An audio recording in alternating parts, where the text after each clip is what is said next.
Hey everybody, my name is Spencer, and in this video I'm going to review Escape Roll and Write, designed by Sebastian Schwartz and published by Queen Games. If you haven't gathered already, this is the roll and write version of Escape Curse of the Temple, the real-time dice rolling cooperative game published several years ago, which I regrettingly sold. I definitely regret that. It's a fun game, and if you haven't played it, you should definitely give it a try and then come back and watch this review. I'm going to be doing some comparisons, so it might help if you know about the original game. Or you could ignore my advice, just like my children do.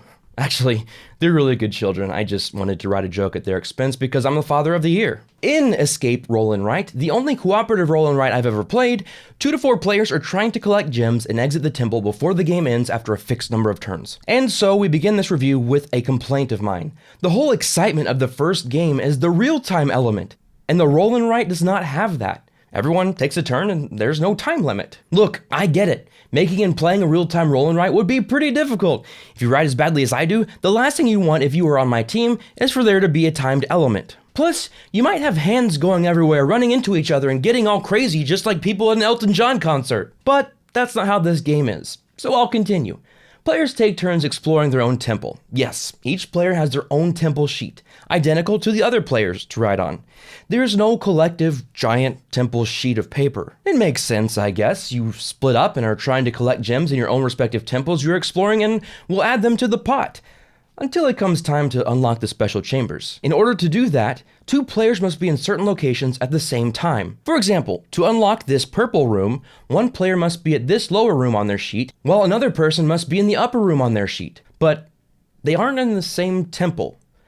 I guess you could say there's some mystical force connecting the two, like you watching this video of me.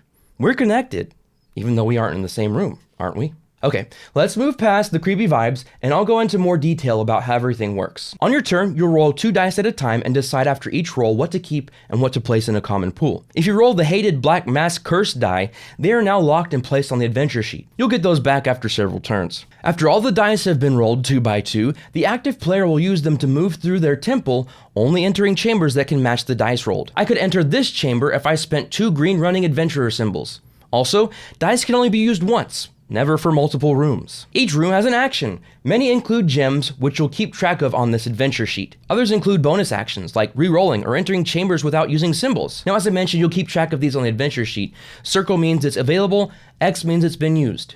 You'll get bonus gems if you cross off enough of the boxes for each symbol. Whatever you do, you'll cross off that action in your chamber. You can re-enter the chambers, but you can never perform an action you've crossed off. Once the active adventurer has finished their turn, the dice in the common pool are then distributed amongst the other players, who will then use them to fulfill their treasure maps, which will unlock bonus actions and gems. So you've got this element that keeps everyone engaged on each turn, and I like that. You can all have a say in what the active player chooses to keep for their turn, and what to say for everyone else to complete their treasure maps. You can say, "Hey Steve, I see that you need a golden mask more than I do, so I'm going to set it aside in the common pool for you to use when my turn is over."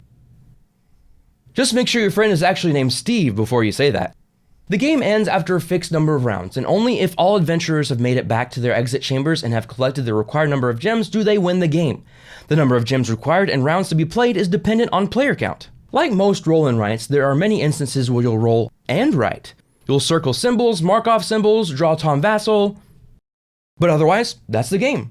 Now there's an advanced version on the opposite side of the temple sheets. It includes closed pathways, joker chamber lotteries, and dice chambers, all of which make the game more advanced by requiring more cooperation and, of course, lady luck. Why is luck a lady? Lady luck. Luck be a lady tonight. Why isn't it man luck or neutral luck? Who decides these things? Anyway, I do enjoy the game. As far as cooperative games go, this isn't my favorite, nor is it my favorite roll and write. But it definitely gets points for me from being a cooperative roll and write. I think that execution is solid. I feel like the experience is truly collaborative. Of course, with most cooperative games, there's always the chance that someone's a jerk and tries to tell their teammates what to do. But I feel like there's less of a chance for that to happen here. The active player has multiple decisions to make with each roll of the dice. Now that's another thing I like. It's not just roll the dice and everyone writes what's best for them. There are 10 dice, and since you roll 2 at a time on your turn, you'll have the potential for 5 decisions to be made, which include what you'll keep and what you'll pass on to the pool. Of course, rolling those cursed dice can thwart any plan you may have, just like our first child did when she was born. Boom! Love you, Emma. Actually, I'm never going to show my kids my reviews, or else they will hate me. But I like how you're constantly adjusting your plan based on the roll of the dice, and I don't feel like you suffer from the randomness of the dice too much. You always have a way out, it seems, multiple ways to use the dice. There aren't many times where I feel like the results are just wasted. I like how you definitely have to strategize together, not only when it comes to deciding which dice to set aside, but also strategically getting to those special chambers. You have to plan it just right where both players are in their respective rooms at the right time to where they aren't sitting around waiting for the other player to get to the correct room so the gems become unlocked. The rulebook is decent, although there is one section that I found a little confusing. It's the treasure map section. This is when the non-active players will use those set-aside dice to cross off matching symbols on the maps. There are 2 sections of each bonus track, bonus action, and bonus gem. It's the bonus gem section that I had trouble understanding. Quote, "The player may complete the treasure map by crossing it out once they have completed the bonus action side. If they also finish the bonus gem side, mark off the next space of the gem track as well. If the player completes a map without finishing the bonus gem section, they may not do so later." And then it yells later, "You cannot acquire only the bonus gem." So we had some confusion on the timing there. The wording doesn't do a good job, and I had to look it up on BoardGameGeek. Seems like other players had the same question because there was already a thread there that was answered when a user ran the German rules through an online translator, and that was more clear. I won't go into how all that works out because I think it would be a waste of your time. But just know that going into the game, if you don't understand what should be an easy enough concept, you aren't alone. Check out BGG to get help. Otherwise, I think the game is fun. I'm glad I own it and is definitely a welcome variant of the roll and write genre. I like the length of the game. While definitely longer than the non-writing version, I think it's just the right amount of time for what it is. The game is rated for 8 and up, and I think that's fair. Especially with it being a co-op game, you can always help the younger players make some of the more difficult decisions. Oh, and one of the other things missing here is the whole threshold idea of the first game. You know, when you have to make it to a certain room before the previous section is closed off. There's no similar aspect here, since you can run around the temple as your dice allow you to. I think it does a good enough job capturing the essence of the original, though without the franticness. Then again, isn't the essence of the original franticness? And the epic soundtrack? No soundtrack here. Just the screams of your adventurers as they get sealed into the cursed temples forever. So what's my rating? It gets a 7 from me and a seal of approval. Again, it's fun, not amazing. If there was a way to incorporate some of the hallmarks of the original, I think I'd rate it higher. Just as long as I didn't, feel like I was at an Elton John concert.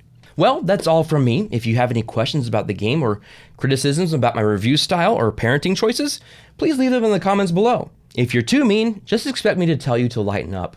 I'm Spencer Williams, and until next time, thank you so much for watching.